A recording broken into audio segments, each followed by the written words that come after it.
Despite the fact that Shaftesbury is now a small and sleepy town in North Dorset, many years ago, over 1,000 years in fact, it was one of the most important places in the southwest. The first and most important visitor to Shaftesbury was King Alfred the Great.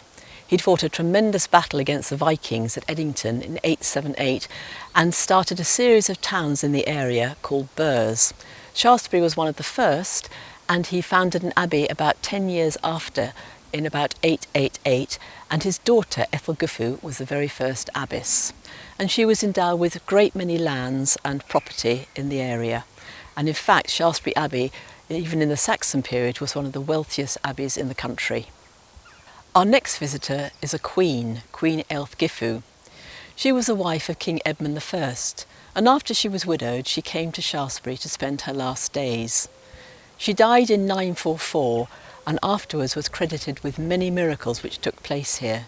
She became a cult figure and was venerated for many centuries after her death. Our next visitor was extremely important both in the church and with the royal family.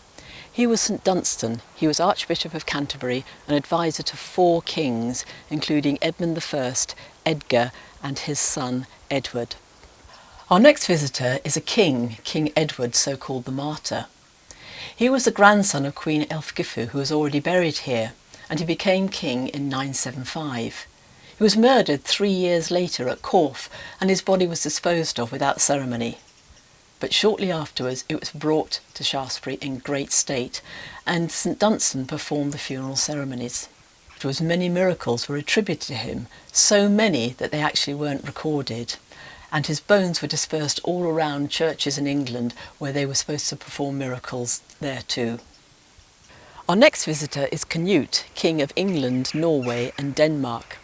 He was converted to Christianity by his wife Emma and was a great benefactor of the church. He came here in 1035 and spent his last few months being cared for by the nuns. He died here but was subsequently buried in Winchester Cathedral.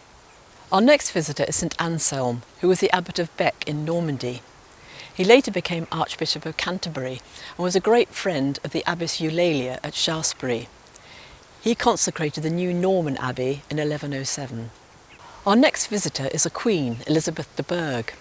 She didn't come here voluntarily, she was actually a prisoner, because as the wife of Robert the Bruce, she was an enemy of England.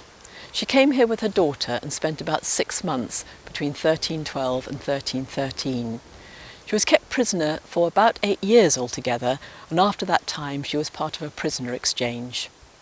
Henry VII was the last reigning monarch to visit Shaftesbury Abbey in 1491. He and his mother, Margaret Beaufort, were very close to the Abbey, and Margaret was one of the most powerful women in Europe.